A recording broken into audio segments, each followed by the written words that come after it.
नंगौ मागो दमासिखौ फालिनो थाखाय नैबे चिरां जिल्लानि सिङाव थानाय सान्तिपुर ओनसोलनि सिङाव थानाय नैबे बाथौ गोथार फैलाम नैबे लांगोनायाव मोनसे मागो दमासिखौ फालिनो थाखाय थाग थियारि जानायखौ जोङो नुनो मोनदों। आङो दायो केमेरा पार्सन बिथांखौ दिन्थिनो थाखाय खावलायनाय जाबाय। दायो नै बिथिंजाय बिथांमोना मागो दमासि फोरबोखौ फालिनो थाखाय गुबुन गुबुन मोनसे साजायनायजों मोनसे समायना मोनसे बिथांमोना साजायनायजों बिथांमोना फालिनो थाखाय थाग थियारि जानायखौ जोङो नुनो मोनदों। दायो जोङो बिथांमोना नैबे मागो दमासि फोरबोखौ फालिनायजों लोगोसे बिथांमोना मा हाबाफारि लादों बा मा हाबाफारि लानानै बिथांमोना नैबे मागो दमासिखौ फालिनो थाखाय थाग थियारि जादों, जोङो सासे व्यक्तिनिफ्राय जोङो नैबे बाथौ फैलामनिनो नैबे दैदेनगिरि सासे व्यक्तिनिफ्राय जोङो आबुङै जोङो मोनथिनानै लागोन। सिगाङावनो सारखौ बरायना लाग्रोनाय जाबाय। दायो नोंथांमोननि नैबे गोथार बाथौ फैलामाव गोदान नैबे मागो दमासि फोरबोखौ फालिनो थाखाय बेसेबां माबायदि थाग थियारि जानानै दं? खुलुमबाय। गिबियावनो नोंथांमोननि चेनेलनि गेजेरजों गासिबो बेखौ नायगिरिफोरनिसिम आंनि बुंनांगौ बाथ्राया बेनो, जोंहा बर' दोरोङारि जामुं फोरबो लोगोसे बादायनाय 2024 बे मागो दमासिजों लोब्बा लानानै जों खुंफुंनो लाहार फाहार खालामनाय जादों। बे थावनिया जाबाय हिरिम्बाफुरि बाथौ गोथार फैलाम। गोथार फैलाम माने फैलाव हालाम। बेवहाय थानाय मानसिफोरनि साननाय हनायफ्रा जेरैबायदि जानांगौ बेखौ गोथारै जायोबा मोजां सानो आं। बेनिखायनो बिनि मुंखौ हिरिम्बाफुरि बाथौ गोथार फैलाम होननानै दोननाय जादों।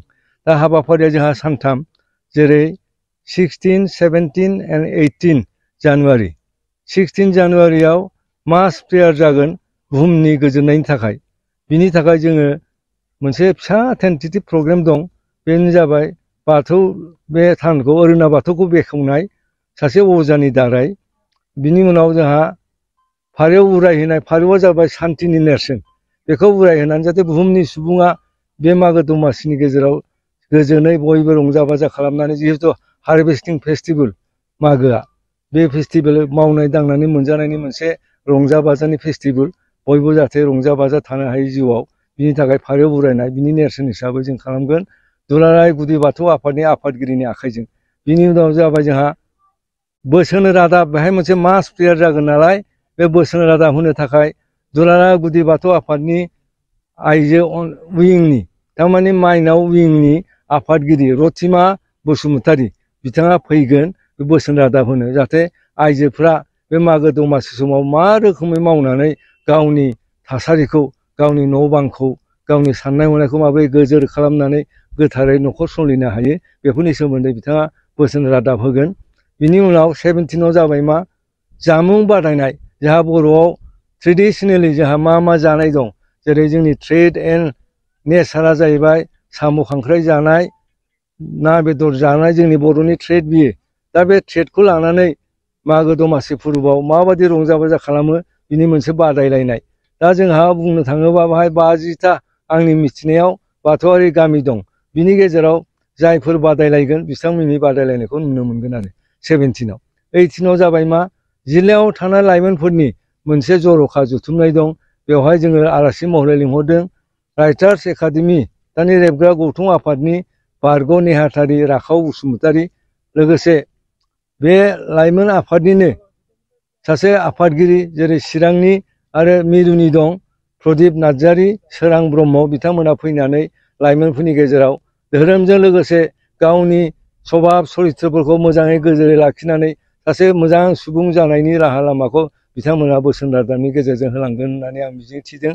आरो बे एरेन्जमेन्टआ जा सोलिगासिनो दं, प्रिपेरेसना नैबे अरुणा बाथौनि गेजेरजोंनो जेरावखि थाङा मानो आफा सोरजिगिरि बोराइ बाथौआ साफ्रोमबो सुबुंखौ मोजां लामा होनानै, मोजां साननाय होनानै जाहाथे बे मागो दमासि लोब्बा लानानै खुंनाय फोरबोखौ जाफुंसार होयो। बिनि थाखाय आं बयखौबो आर'ज गाबनानै बे बाथ्राखौ बुंनाय जाबाय। गोजोन्थों। नंगौ थारैनो बिथांमोना नैबे हिरिम्बाफुरि गोथार बाथौ फैलामाव बिथांमोना मागो दमासि फोरबोखौ फालिनायजों लोगोसे माखासे बर'नि ट्रेडिसनेल मोनसे जामुं बा बादायलायनाय बेफोरबायदि माखासे प्रग्रामबो बिथांमोना हाबाफारिखौ लानाय जादों होननानै बिथांमोना जोंनि सिगाङाव फोरमायदों।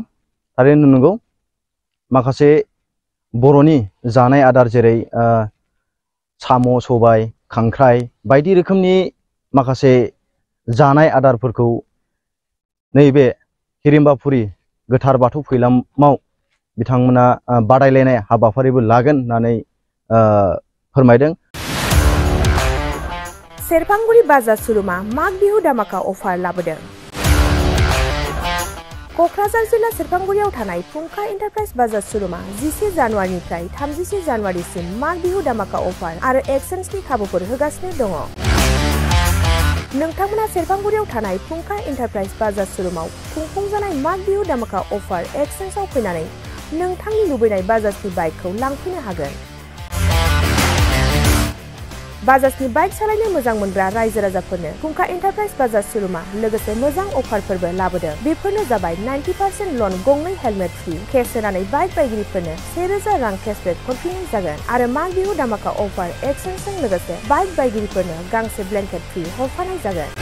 फुंखा एन्टारप्राइज बाजार सुरुमा आरो मोजां खाबुबो होबावदों। 500 रां होग्रोनानै गोसोबायदि बाइकखौ आवग्रिना दोननो हागोन आरो गासै गारिजों लोगोसे मोनफा मोनफायै इस्यु गिफ्ट हरफानाय जागोन। आबुङै मिथिबावनो थाखाय 8135872656 आरो 9101547892 जानबुं नम्बराव खौरां लाहरनो हागोन।